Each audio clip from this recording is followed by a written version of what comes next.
beg, I want to see AIG. Because I respect police, and then, but he get rank why I like to meet. Make them they talk about the year. And I told the officer, say, I beg, start the court process immediately. Okay? I say, we go big this thing, you go end for court, no be only talk. If you no end them, I go sue una for court for emotional damage. For emotional damage. Make other radio. Igbo ndị ọma nwere ngabasị ekenekwa mụ na Igbo ndị nwe m na ndị nwe na mụ na afụgo video nwanne anyị nwoke si na ọ chọrọ ije court. Na ọgwago ndị police ha process be the court case. Na ọ chọrọ ije court nketa nke echi because na ọ sị na ekpecha ikpe nke a na onye ọbụla ya malụ ihe ma ejibe metụta nwa agụ aka n'ọdụ. On as fate may have it, all the shago petition on there because by of early as today about 11 o'clock GMT, now the shago the statement na long note.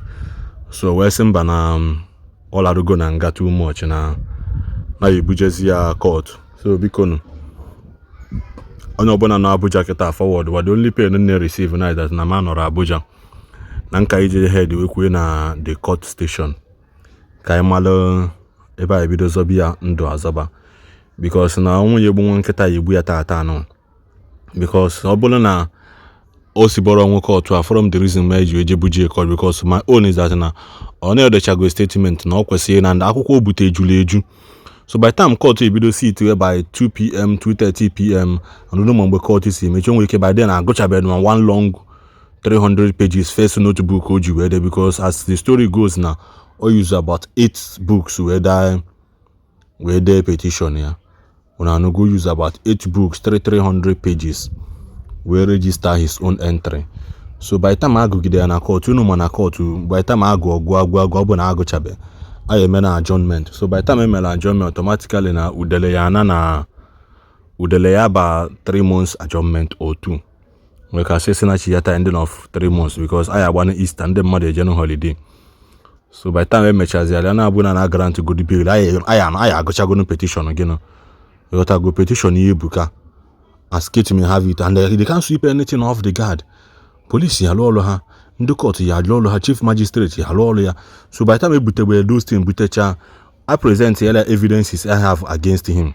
Then now I present his own. So by the time I go chali another 3 months aga, which means by the time I make his first case now second one, on a wetake September. No na wata so time na agbada. The only thing I must because Ndi Igbo onwere onye obuna nwere nni. Because enye ya na akpia nsi.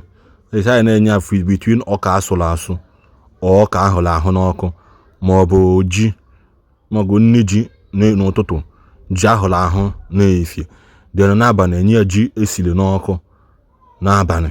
Ma ọ bụ ya bụ ihe ya eme ojidete ya then the following day switch it to bread. Enye bread n'ụtụtụ, enye ọkpa. Enyekwu ya ihe ọzọ. So the thing ya eme nsi ha na akpị all the time ka ọ dị nwere ike na asa toilet because as a man ọ bụ okwesịrị mana maka onye nọrọ nga nọta aka ihe na-ebido na asa toilet okwesịrị dị na asa toilet anyhow because okwesịrị na anyụ nsị once in a week.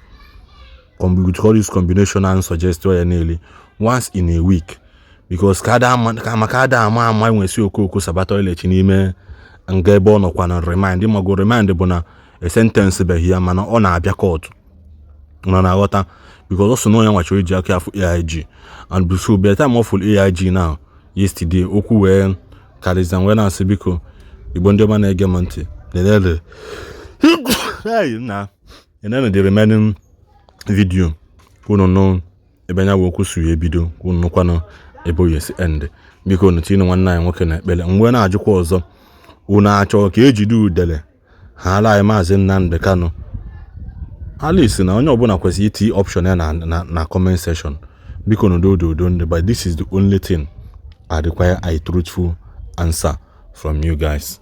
Cordino Mbozo.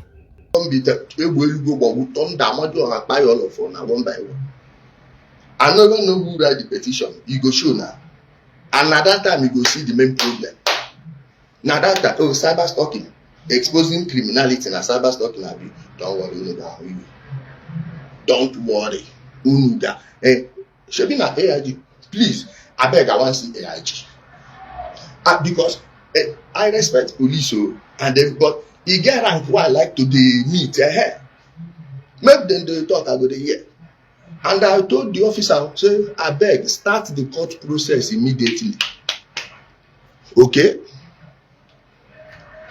I say, we go big this thing, e go end for court, no be only talk. If una no end am, I go sue una for court for emotional damage. For emotional damage. Make una ready. To God who make me and you. One them all ga-aka. All ga-aka. Obido baby. I dey go meet them. I dey go, no be to go police station, go answer question. Not to go police station, go answer question. Them call on phone too. They call you. No, this one officer, na me even call him. Then he can't call me back. Okay? Now me call him. He can't call me back. I say, make I put him here. They said I should come on the 21st, but me, I dey go 20. In fact, if we can reschedule it to today self, me, I go. And those of on our way right now, I hope they've informed you that it's tomorrow. I hope they've informed you that it's tomorrow. So that tomorrow you will see me. That tomorrow, you will see me. You will see me there. Of course, anybody, any of these pastors, honor go come. If na Hezekiah ever come up with if na Hezekiah, nothing shall be changed. This one where they say they get partial stroke. Now, the full stroke you go get. Na full stroke you go get. Whomever it is, they will threaten to life. Me, threaten you. Oh, yeah, me, threaten person. I want to know the person involved, and you must come court. You must come court, and whomever you are, you got that in court. Must. Let me block one also. Oh, you're not this guy. Then oh, you're not this guy. Oh, see me now, don't they shake? My people are saying, make I drop and free for now. Make on I enjoy, okay? We go there, go answer. Thank you.